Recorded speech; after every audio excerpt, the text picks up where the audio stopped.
This is the second episode of Beginner Calisthenics Skills, and I am going to show you how to do the L-sit. The L-sit is one of those skills that every calisthenics athlete needs. The L-sit mainly promotes good foundation of the core strength and hamstring mobility, which can be transferable into other skills like the V-sit, mana, and press to handstand.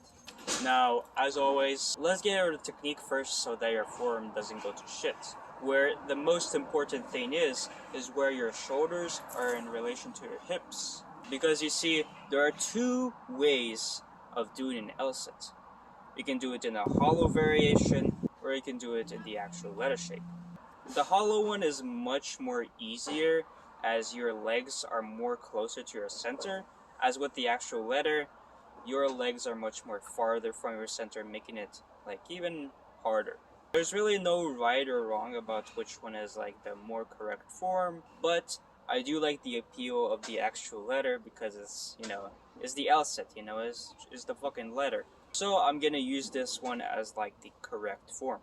Now, as for the activations, your shoulders are depressed, your arms are straight, your legs are straight, with your toes pointed, and your shoulders are in line with your hips. And how you can do that is you can just like try to lean back with your shoulders until you are in line. And you are also making a 90-degree angle with your body as just like the L. So let's now move on to the progression now that you have this technique. So the first progression here is just the L support position. So have your feet on the ground over here and your hands at the ground and just lift up like here. Keep your legs straight, toes pointed like you're doing an L-sit, and try to kinda lean back if you can with your shoulders, not your back, just your shoulders.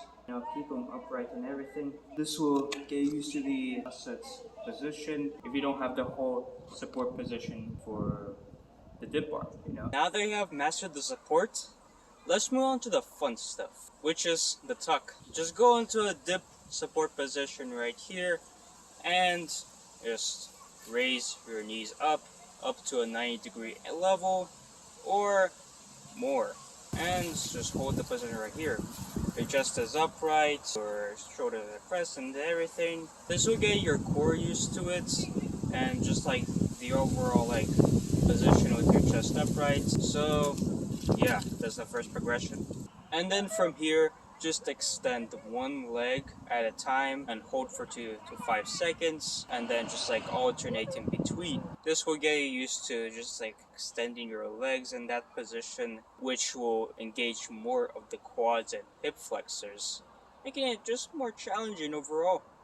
And from here, once you master the one leg progression, we can try extending both legs. But if your legs are just like a tad bit lower, they're just not at that 90 degree angle, then it's okay, because over time, once you train this more and more, you'll be able to get it at the right height. But how do you really just like progress through, what exercise do you do? And that's what I'm going to show you now.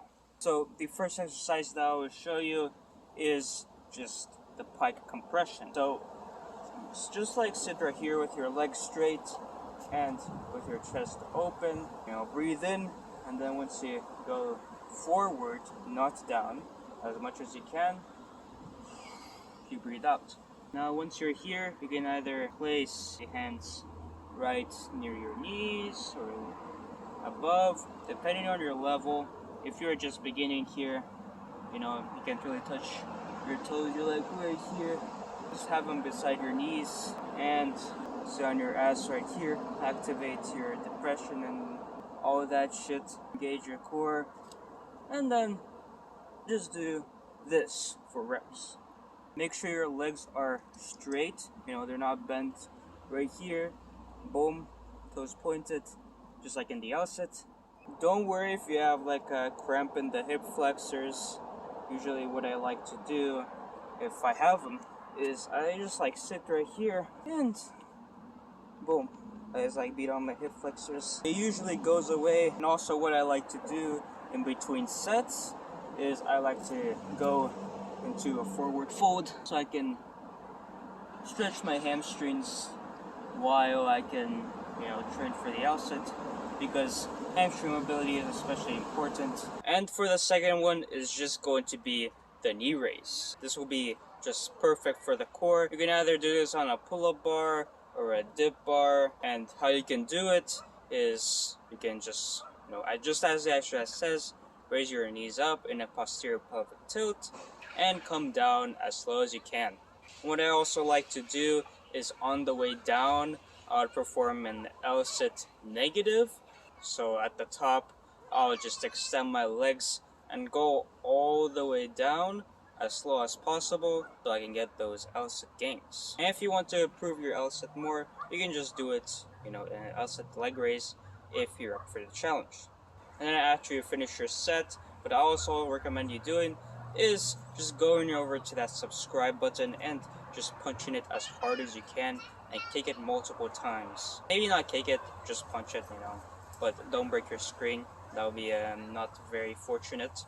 And while you're at it, smash that fucking smash that fucking like button and comment whatever the fuck you want here. But anyway, this will be the end of the video since I covered, everything for the L-sit.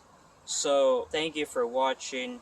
Again, like, subscribe, comment, share the video to everybody. I would really appreciate it. And, again, thank you. And I'll see you next Thursday.